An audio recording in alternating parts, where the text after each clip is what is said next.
Hello, welcome to Astrology with Jo. Thank you for coming to join me today as we explore the unfolding astrology, which is affecting us all in a myriad of exciting ways. I really hope that you take something from this reading that resonates with you. My hope is to reach as many people as possible with the tremendous profundity and practicality of astrology. So I'm glad that I've reached you, and I trust that you'll connect with something supportive in today's reading. So today we're discussing the Gemini full moon, the final full moon of 2025. This is occurring on Friday, 5th of December at 10:14 a.m. Australian Eastern Daylight Time. Don't forget to adjust yourself depending on which time zone you occupy. We're now in daylight savings. I like to nickname the Gemini full moon the honeymoon, as it occurs at the time of year when everything seems just that little bit sweeter because we can see the holidays approaching. It's the time when everyone is bustling like bees to work and fulfill everything that needs to get done to finalize the year and prepare for the holiday season. Bees are also a very fitting metaphor for the sign of Gemini, as they are very intricately connected within their community with sophisticated systems and ways of communicating, living in a thriving, buzzing, specifically interwoven community. And this time of year is nothing if not social, like a beehive. There is also the spring to summer harvest of honey at this time of the year in my region of Australia. So just before I dive into the particulars of this full moon, as per usual, just to quickly cover what the full moon actually is and means. It's the midpoint, the climax, the apex of the lunar cycle, and the moon's face is reflecting the beams of the opposing sun, which creates that full sphere of light. It is an illumination, revelation, culmination, fruition, and a release point. The polar energies that we have, which create this full moon, are the sun, which is the yang, the ego consciousness, shining its light onto the moon, which is your yin, your emotional, unconscious world. So, sun, spirit, beaming its light onto the moon, soul consciousness. And it is the yin that is illuminated at this time. So the emotions, your inner private life and needs, your sense of home, safety, well-being, belonging, your vulnerability, your raw instinctive nature, your unconscious, even your body, most of all the emotions. This is the window to the divine liminal realms within, to your ancient cellular or forgotten memories, your soul knowing. So it's a very heightened time of powerful emotions, expressivity, things coming into the light, coming into conscious awareness. We are now actually at the stage of the lunar orbit that the moon is closest to the earth. So this is, of course, a supermoon coinciding with this full moon. This just brings things closer to home. It may feel more personal, bigger, more significant, and more obvious for you. Now, Gemini, this is the sign of the intellect, the mind, the busy mind, collecting information, data, words, communication, connection, your connections, neighborhood, sociability. Things will seem busy. This is a very social sign, a sign which likes to link things and people and information, connecting the dots. Gemini teaches us to get the facts, to know the specifics, to remain curious and open to the information arriving, being adaptable, being versatile. It's a mutable sign which very much prefers to change rather than sit still. There's going to be some kind of emotional blast of facts or information here around this full moon, especially as the ruler, Mercury rules Gemini. Mercury is now direct in Scorpio, the sign of secrets, the underbelly, things that are hidden and complex. So I'll speak more about Mercury and Scorpio anon, but the revelations at this time are going to come from very deep places. I just get the image of something swimming up from the depths of the water to pass a piece of information to someone waiting at the surface. So hidden information seeing the light of day or the light of the moon. Gemini is a sign of duplicity, duality, and choice. And the sun is opposing the Gemini moon from Sagittarius, the sign of truth and higher meaning. So the facts and information coming through will be opening up the truth and illuminating any forms of previous deceit and untruth, which is going to offer some kind of a choice point here in Gemini.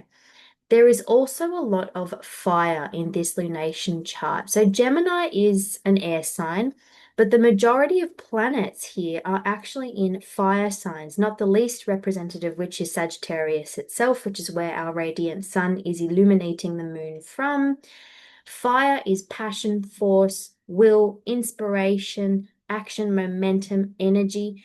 And we also actually have a predominant number of planets and points in water signs. So emotionality, sensitivity, receptivity, psychism. Fire and water have a lot more in common than you may think. They are not actually true opposites when you get down to the nitty and gritty of it. Creativity, intuition, and mysticism are all themes that fire and water share. Now, this Gemini moon, intellectual, who wants to sort emotions, collate them, study them, figure them out, be logical about things, and try to piece things together rationally, this Gemini moon is kind of outweighed here amongst the fiery opposition to the bodies in Sagittarius and the dominance of the ruling planets all in water signs, including its own ruling planet, Mercury. Again, I'll talk about that in a moment. But what we have here already at the full moon, but especially with this predominance of water and fire, we have a truly heightened time of intuition, creativity, mystical, magical, mysticism, just an air of wanting to tap into things that are mysterious. We've got sensitivity, passion, inspiration, this dynamic energy here. And it's all trying to channel through this very linear, organized way of being and thinking. Now, Gemini can really think laterally. Mercury is, of course, after all, the trickster, the genius, able to traverse and contact all of the realms, bringing together the underworld, the earth, and the heavens, i.e., your subconscious, your conscious intellect, and your spirituality and energy bodies, whatever that means for you. But we kind of have our work cut out for us here because we're dancing between these two opposites, treading the fine line between the objective mind and these burning passions with dynamic emotions. And so this is all kind of getting back to that choice thing that I mentioned before, which is also very powerful at this time because we have an exact square from the full moon to the nodes of fate, North Node in Pisces, South Node in Virgo. South Node, by the way, is also being ruled by that Mercury in deep complex Scorpio. And the North Node is being co-ruled by Jupiter in Cancer, which is ruling from a water sign again. So now whatever decisions, turning points, rebalancing, pivoting associated with the nodes that we have going on here at this full moon, it's therefore all directly related to your emotions, your intuition, your inner gut knowing, your needs, because of this very watery dominance, and of course, because it is the moon squaring the nodes. This is also, of course, your aspirations and inspiration, what is calling you to progress and expand, because we also have the square from the sun in Sagittarius. Now, the moon is also ruling that Jupiter in Cancer as well, which is ruling the sun in Sagittarius. So this full moon, it's feeling quite layered, quite complex, and even especially with that Mercury in Scorpio, the sign of complexes. And this nodal square that we have here, it's putting a crossroads in front of you, particularly if this is touching any of your personal natal placements. And it's kind of offering a parting or a splitting of these layers of this complexity. Again, Gemini is about separation and choice, two choices, duality.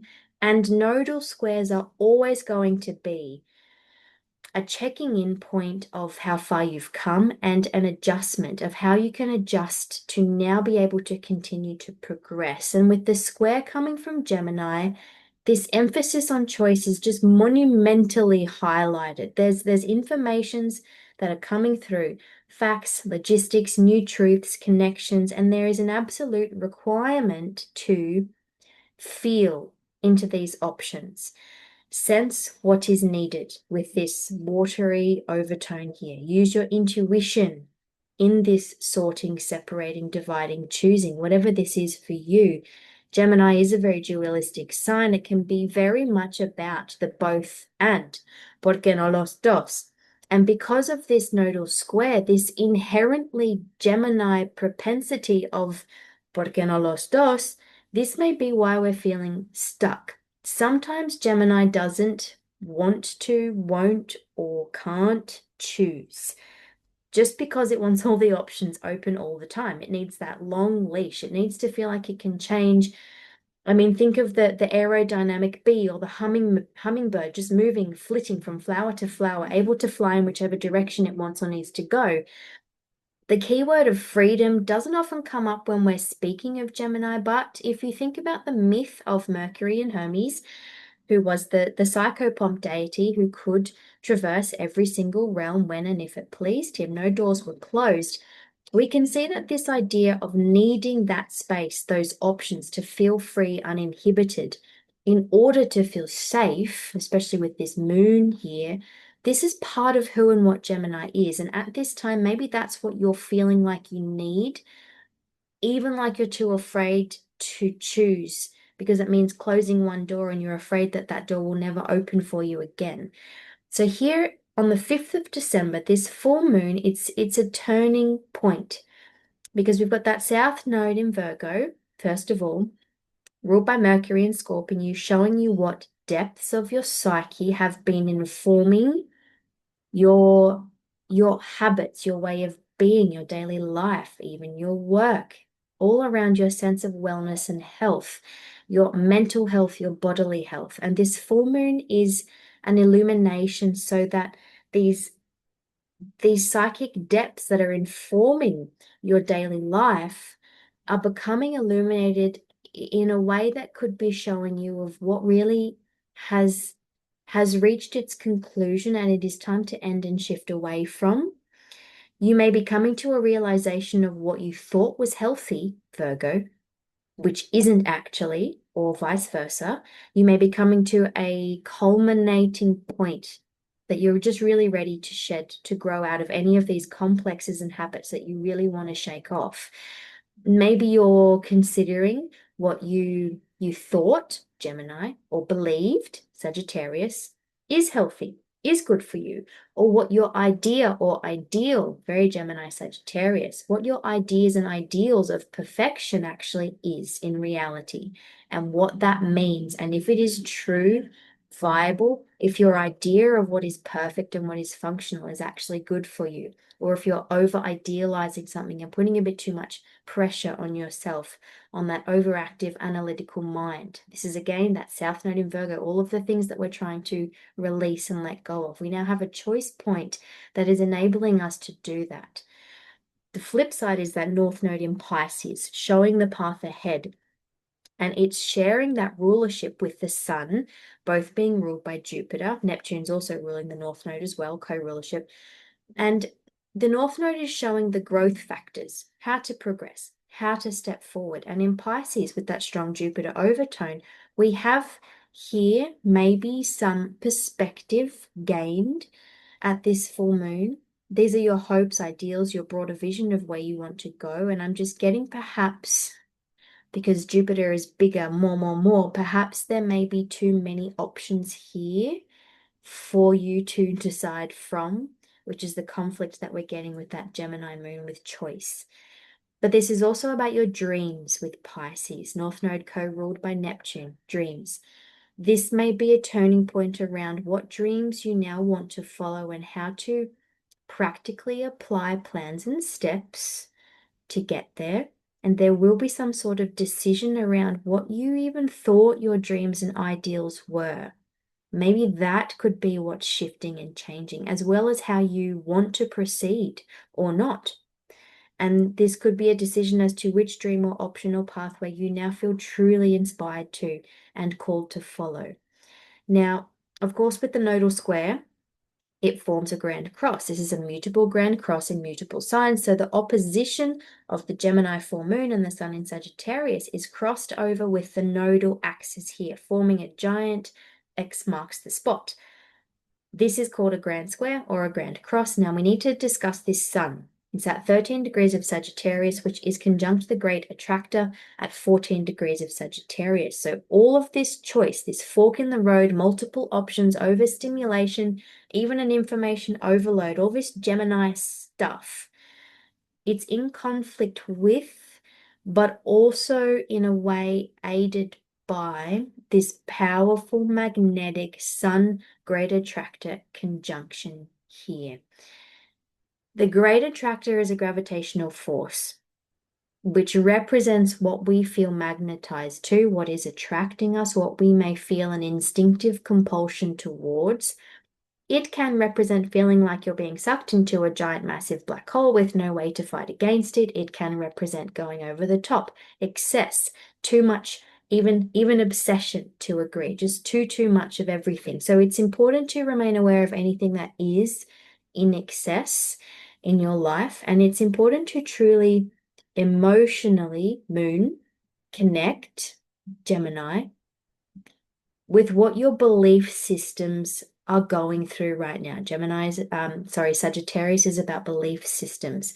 So this illumination, this information coming in at the full moon, it could be informing you of your ideals, beliefs, opinions, all those Sagittarius things, your philosophy, your personal life philosophies, which may be coming into contest with some hard facts, some data, some logistics. The nodal square, this mutable grand cross of change, shifting, sifting, mutating, morphing, could be around what innate belief systems and opinions within you that you need to progress, expand, incorporate some reality into, with that South Node in Virgo, very grounded, and realign with the actual facts of life. This is Gemini facts. So this can include readjusting or becoming aware of even things that you weren't conscious of before, any bigotries, bias, and dogmatisms.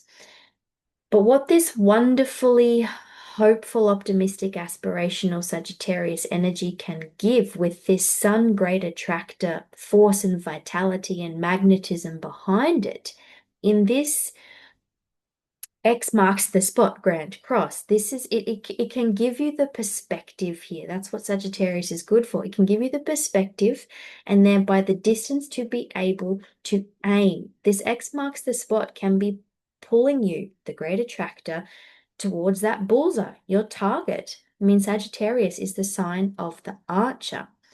And the way that we can aim, the way that we can do this amongst any of this confusion, the change, and the choices is by leaning into these very strong water rulerships that we have here. So as I said, Sun is in Sagittarius. Sagittarius is ruled by Jupiter, which is retrograde in Cancer. So going inwards, because it's retrograde, into the emotions, the needs, and the instincts can be a way to get clear, to settle into and center into being able to tap into and connect with what you want to aim towards next.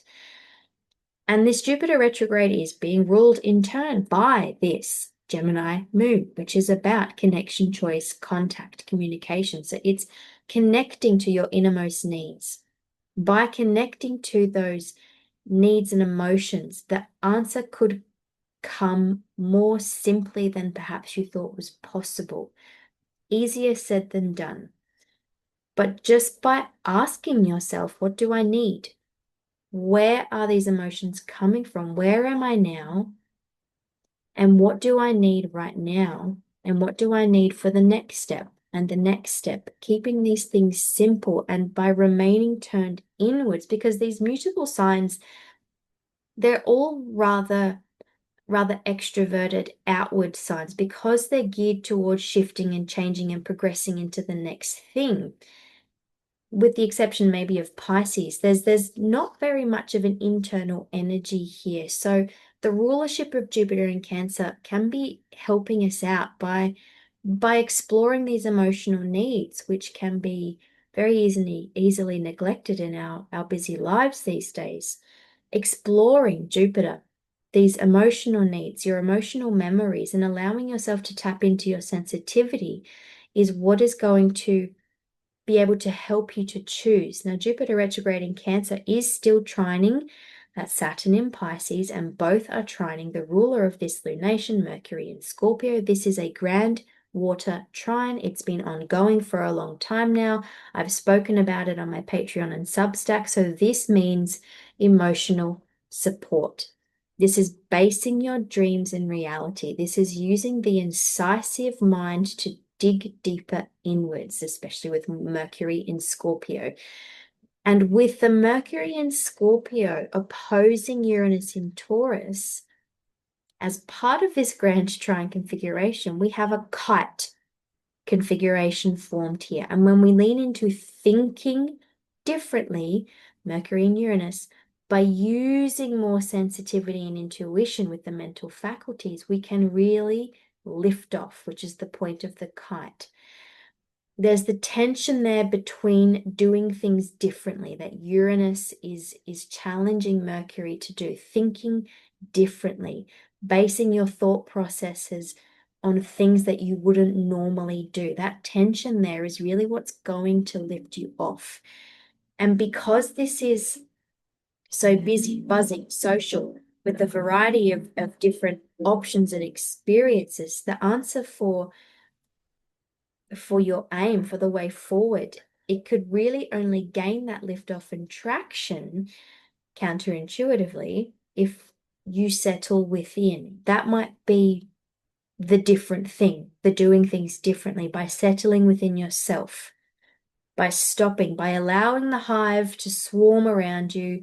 You be the eye of the storm and allow that storm, that confusion, to just slough away as you move inward and explore your needs and emotions, Jupiter in Cancer, to probe more deeply into what drives you truly, Mercury in Scorpio, and with Saturn in Pisces as part of this grand trine, to see through the fog of any illusions or fantasy into what goals, dreams, and aspirations can really take form in reality, realistically in your life. And with a trine from this full moon to asteroid Pallas in Aquarius as well, there's something here about patterns and stories, which after this confusion and the subsequent openings and releases, you may feel able to weave your own new stories by leaving old chapters behind. And we've got this South Node involved here, leaving old chapters behind. Pallas is offering a level head here. Pallas is tactical and diplomatic, wise, just, and in Aquarius, she's offering the use of the creative brain to find solutions and to problem solve.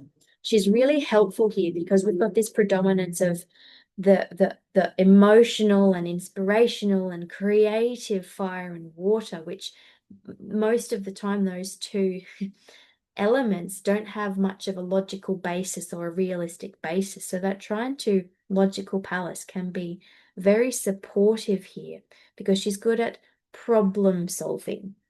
So, and in this multifaceted equation that we have going on here, it's something that, yes, it seems complex, but with the goddess of wisdom on our side here, and she's in the sign of innovative, inventive, original Aquarius, which is ruled by Uranus, which is part of the backbone of that kite configuration, remember, you're really being invited to truly see things differently and to focus on things in a different way. And that is another gift of the Sagittarius as well as Aquarius. It's just that broader overview and that perspective. And that could be just what's challenging here. Instead of honing in on the finer details, the things that are coming to light here could be forcing you to look at the bigger picture, and maybe you're uncomfortable with what you see, or vice versa. Maybe you've been looking at things in sweeps that are too broad and needing to hone in and focus more on the finer details is something that's stressing you out. It's important to note at this lunation that we have, remember, that Sun conjunct the great attractor. We have at the next lunation, which is the Sagittarius new moon on the 20th of December, that will be conjunct the galactic center. So both of these lunations here, they're really showing you what you're being magnetized towards, what your true aspirations are, And we're really going to gain some clarity here. This is what's going to show us this through the convoluted, the shifting of systems and modes and ways that we have at this full moon, through this hive of activity and revolution. We are really going to gain some clarity here around the higher truth, and the higher meaning and the higher purpose of what you're heading towards next. And the Gemini gift, though Gemini finds it infinitely difficult, the Gemini gift here is the ability to choose what that meaning, purpose, truth of your life is for you, for yourself. The gift and the challenge at this full moon is that choice point. So let's go to the cards now. Given the multifarious nature of Gemini and the many balls in the air at this full moon, I've decided to pull an animal and a goddess card with the tarot card today. It's always nice to have that very nurturing, grounded support from the agents of Mother Earth with an animal card, as well as that divine support that we can get from the deities. So the tarot deck today is The Curious Travels by Emilia Rosier. The card I pulled is the Queen of Swords. She's on the left-hand side there. I pulled an animal card from the Spirit Animals Message Cards by Dr. Stephen Farmer and Tali Payne. The animal is the bear. That's the card in the middle. And on the right-hand side, this is Goddess Juno. This is from the Goddess Oracle deck by Katia Perez. Now we have two queens here. We've got the Queen of Swords on the left and the Queen of Heaven, Juno, on the right. So one thing that strikes me straight away is just the word sight. So with the Queen of Swords, we have the notion of seeing, hearing, speaking, living the truth, clarity, telling it how it is. So there's definitely a sense here of cutting to the heart of things here and really having to embody with the Queen of Swords a very balanced state of mind. And there's always some kind of a stretching and a balancing act involved with the Grand Cross that we have at this full moon. And swords are the suit of air, which is in keeping with the Gemini theme. And this queen here in this card, she's wearing a cluster of butterflies, which of course represent, amongst many other things, of course, change of state from a caterpillar to the butterfly. So the truths coming out now, or the truths that you are realizing, the things coming to light, the information coming in, this is really going to change your state. And truth is sovereign with the Queen of Swords. You can see the crown on that sword there. And I'll get to sovereignty again when I get to Juno. So I feel this is a reminder too, amongst the fluttering flurry of things at this full moon. This is a reminder that cold, hard fact and truth is something that cannot be changed. And if you feel adrift or swept up, if nothing else, the truth is something that can keep you centered. Maybe we don't know what the truth is at this full moon, which is where that beautiful bear card is going to come in and where that watery energy is going to help bring us in to center. I'll get to the bear in a second. Now, in this Queen of Swords, we can't see the Queen's face, so it's almost as if there could be something quite detached or some non-personal things that are coming up here. So those cold, hard logistical factors coming up could really be what's changing the trajectory here. Some new things to consider. And the lesson here is with the butterfly is that change is inevitable in the same way that truth is inevitable. And with this full moon, I just really feel like whatever truth, fact that are coming up at this time, it will, without a doubt, be implementing change in your life. Now we have Juno, the Queen of Heaven here on the right-hand side in this depiction with her peacock's feathers, which represents the many eyes of her servant Argos, who was a kind of a guard or watcher. So again, she gives me the word sight. And even the phrase on this card, if you see there, it's just a nod to honesty. So this is about sight, perspective. You know, as Queen of Heaven, Juno saw all, and she especially saw through all of the lies and betrayals of her scrofulous husband and dispensed retribution as she saw fit. And her servant Argos was a giant who had a broad perspective because of his height, as well as excellent vision because of his 100 eyes. So this is about seeing the truth here, as well as allowing your own truth to resource your sense of sovereignty. This is perhaps also a nod to the fact that there will probably be some unsavory secrets or cover-ups coming to light here, because the ruler of this full moon is in deep dark Scorpio. And if we just have a quick look back at the chart here to note that Juno, asteroid Juno, is actually in the sign of Sagittarius, bit wide for a conjunction to the sun, but she's just had that conjunction to Mars. So Juno has actually been quite activated in the sign of Sagittarius recently, which is all about agreements, commitments, the things that you share with other people, and the way that you remain sovereign within your relationships.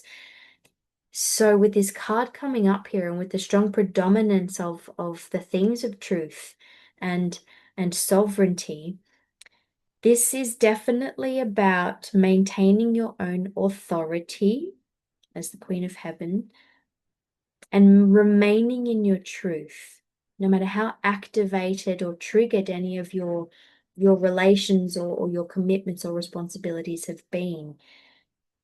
I mean, there are two queens here. They're accomplished, strong, and they've both been potentially vilified for that strength. I mean, Juno has been depicted by the writers of antiquity to be the shrewish, petty wife who delighted in revenge. And the Queen of Swords has historically also been depicted as the Ice Queen. She's had a really bad rap. She's unfeeling, cold, and brutal. I mean, she's the bitch, which is interesting when you think of how the male counterpart, the King of Swords in the sword suit, is not depicted with nearly so venomous or monstrous, a feeling.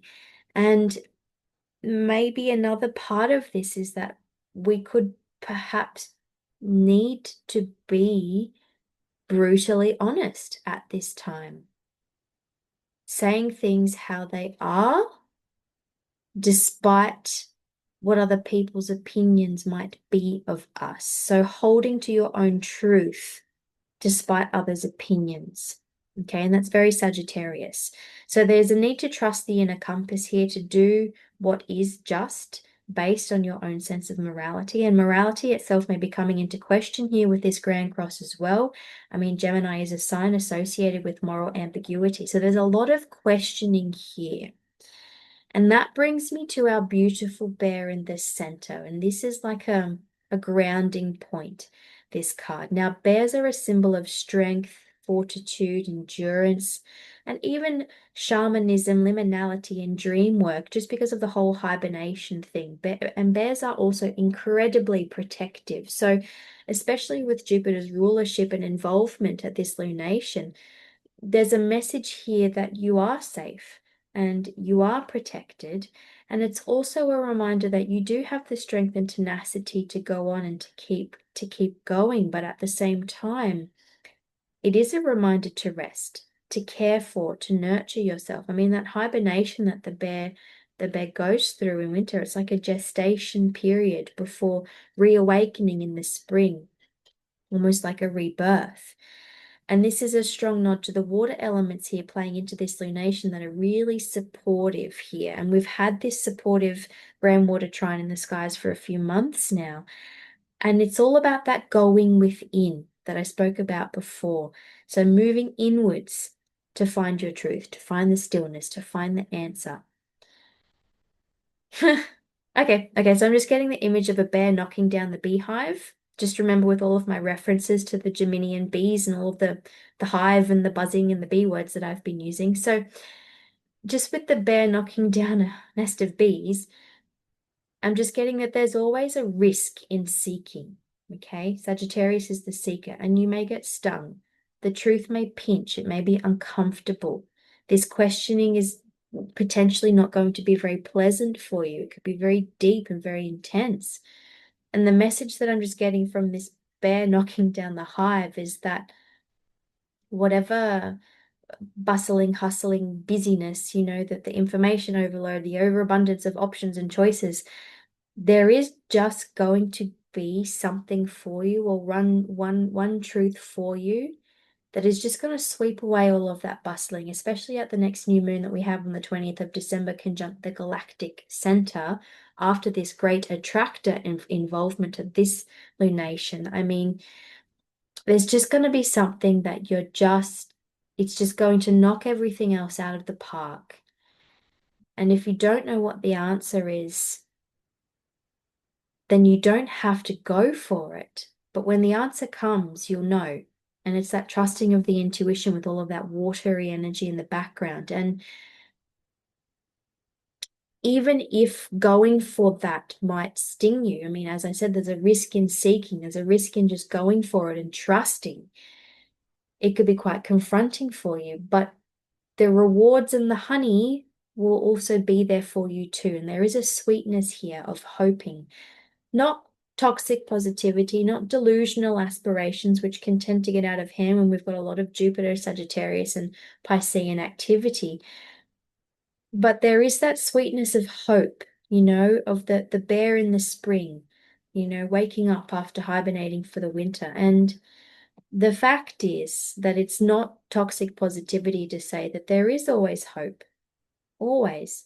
And the fortitude is always within you, or you wouldn't still be here. And the truth will out. And this is about trusting in your strength, nurturing your strength, knowing your own truth, and knowing that your truth, your higher truth, it always travels with you. And here at this full moon, the lesson is in Gemini, connecting to it, communicating with it. Even if you don't decide anything, it's opening up those channels of communication with it, getting inspired as to what to aim for and go for next. I think that will do. Thank you so much for listening to my reading on this Gemini full moon. I hope you enjoyed it and found something that was interesting or that resonated with you. Let me know in the comments if there's anything that's vibing strongly with you, or if you want to share your experience of the Gemini full moon. I'd love to hear it. Remember, if you think anyone else would benefit from listening to my astrology forecast, please click all of the buttons, like, subscribe, share my work with others, because my aim is to help as many people as possible with the awesomeness of astrology. And by clicking all those buttons, you essentially help astrology and you help to keep my work coming out. So remember, I also have a Patreon, a Substack, an Instagram. All those links are in the YouTube blurb, profile blurb thing. So thank you so much again for being here, and ciao for now.